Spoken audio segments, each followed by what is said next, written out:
give you a couple of tips of how I make a nice juicy turkey.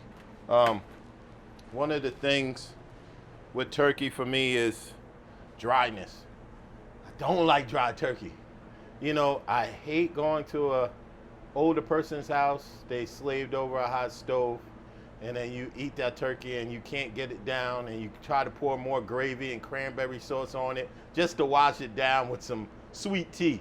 It's not really one of the major fan favorites, you know, some dry turkey. So these are a couple of tips that I found that works for me.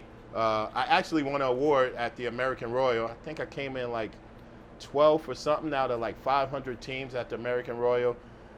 All the best of the best, all around the world competing. And the funny thing, let me tell you a little bit about that story.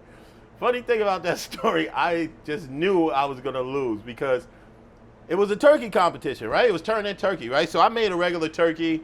I did six, I think it was 6 judges, so 6 people you had to present. I did some nice slices of just regular sliced turkey, and I put it in my box and sent it in. Then my neighbors was like, "Hey, you want to try my turkey?" I was like, "Yeah." And he gave me a sandwich, and it was turkey with stuffing and great. I was like, "Wait a second, why you put all of this like into a sandwich? Was it?" "No, you could have did whatever you want with your turkey." I'm like, "Oh man, well, I'm not gonna win that one."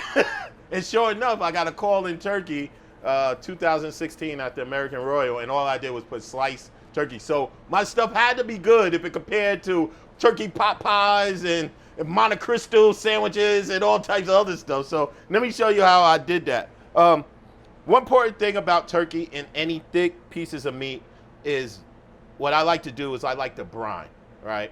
So when you're preparing for a whole turkey, this is just a breast, but if you're preparing for a whole turkey or a breast, whatever, and you're gonna roast it, smoke it, except frying it, I would brine it. And I'll get back into why not frying it. But the brine will get that nice turkey muscles to relax and break down. And one good thing that I picked up as well with defrosting a turkey, right? Because most of these come in frosted or partially frozen. You could get a cooler, fill it up with water and ice, and while it's thawing, it's also brining at the same time. So my formula for brine is 1 cup of kosher salt, 1/2 cup of the sugar in the raw, and that's to every gallon. What I do is I pick up my turkey. If I got a frozen turkey, I'll put it in a cooler with some ice, get my brine going, mix my brine. And what I'll typically do with my brine, I'll put all of those ingredients. Don't try to just take sugar and salt and put it in a Home Depot bucket and stir it up. You'll be stirring for days. So get you a nice sauce pot, put those ingredients in there, stir it to where everything is melted out. Let that cool. Let that cool to where it's below room temperature. Then you can pour it into your cooler. Add some ice, add your turkey in there, and brine it for a couple of days. There's nothing wrong with brining it for a couple of days. So brine it. That will help keep your juiciness and your moisture into that turkey. So this one has already been brined. It's already been, you know, sitting in the refrigerator.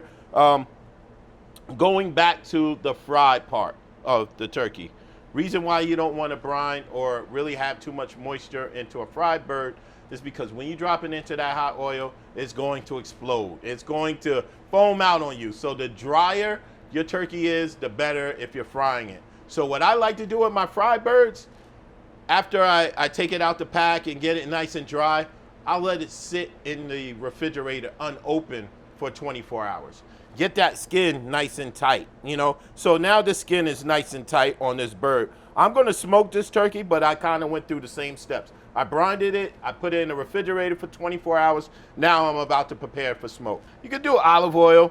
I like to do grapeseed oil. It's one of my favorites. It holds a higher heat temperature of it. But what you want, the reason why you want to do that is you want that seasoning to really adhere to that bird. Watch when I drop it, right? Drop it, it's adhering to that bird. You know, butter, you can put butter, but butter burns, right? It doesn't take that high temperature, right? Even though I'm gonna smoke this at about 275, I don't want that high temperature, or I don't want the butter to burn, so I don't like to use butter. You know, butter will burn in just a little frying pan, so I'm not going to take a chance and have something tasting like burnt butter. And that's the other thing. You put that butter on the bird, yeah, it might sound good. Oh, I buttered my bird. Oh my goodness, it's going to taste buttery. And it ain't going to taste buttery.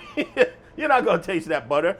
Basically, you're doing the same step. All you did was liquefy whatever oil you're using to get the seasoning to adhere. So now that that's nice and seasoned, the rub that's on there has some smoked salt, paprika, some oregano.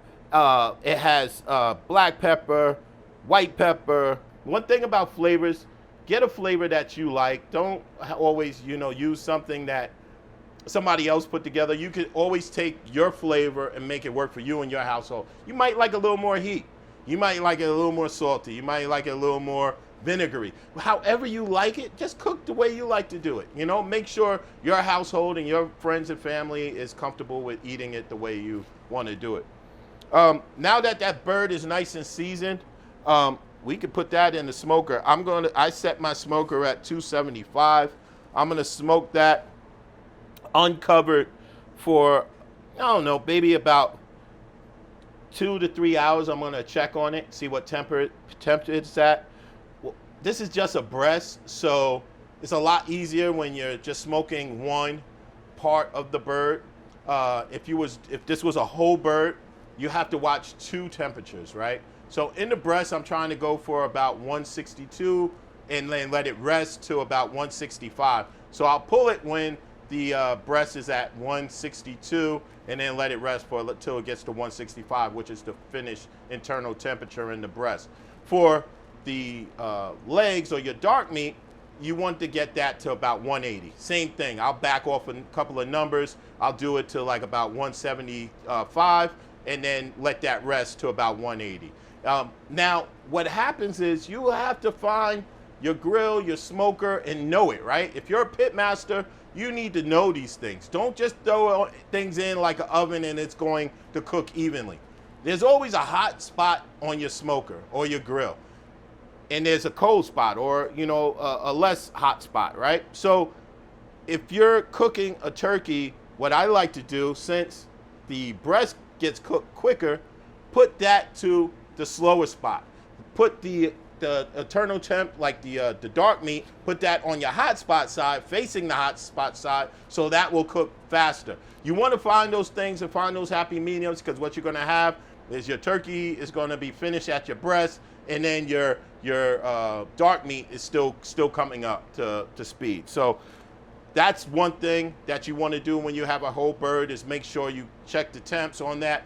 If you do start getting the turkey and it's starting to get a little dark, you could always wrap it with a little tinfoil over it and stop the smoke from going inside, and it will start cooking inside out. The other thing is the cavity, right? Keep moisture in that cavity. What I like to do as far as moisture in the cavity, I'll put some oranges, some apples, trim the skin out, right? Or what I'll do is I'll take an orange and I'll slice it into 4 quarters and shove it in there. Same thing with the apples, shove it in there. And what's that doing is when it's cooking, that apple and that orange is starting to push moisture back into the chest cavity and into the dark meat cavity as well. And that'll keep the inside from drying out. So I wouldn't put stuffing, because stuffing doesn't really hold moisture, not yet anyway, because before you take it out and serve it, you could take your stuffing or dressing, whatever you like to call it, take those apples and those oranges out of there, then you can stuff it with your stuffing that's already prepared. But if you try to do that in the beginning, you're gonna have dry stuffing and a nasty bird. All right, let's put this baby on the smoker. I'm gonna throw that right there in the middle, close these doors, and let it work.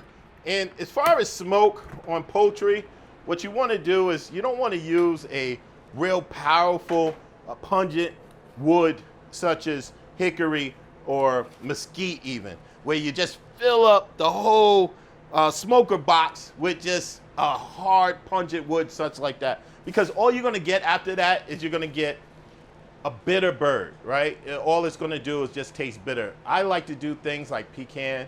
It's a nice soft mellow smoke, some cherry, fruits, apples, cherries, pecan, things like that. Don't do the rough stuff when it comes to poultry, because poultry is like almost like a sponge, and also seafood is almost like a sponge. It takes in flavor a lot harder and quicker, so you want to make sure you don't use something so pungent like you would use on beef or a big pork shoulder or something like that.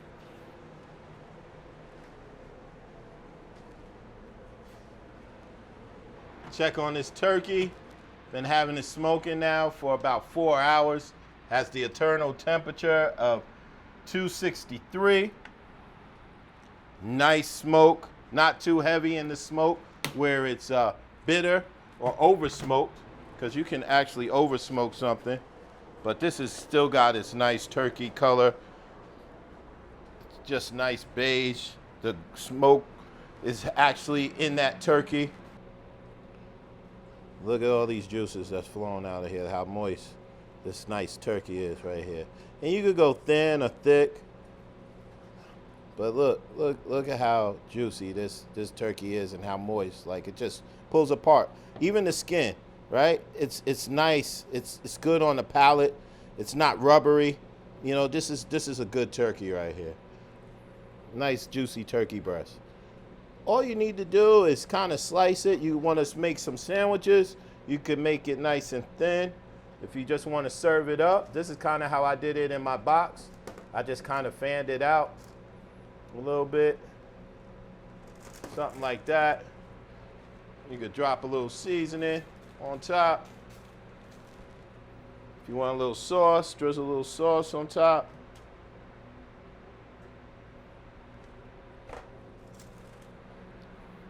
But that's my smoked turkey breast. You even could tell right here, you got some nice smoke in there. Got that pinkish color. That pink doesn't mean it's raw. The pink is the smoke ring that has actually presented itself in the turkey breast now.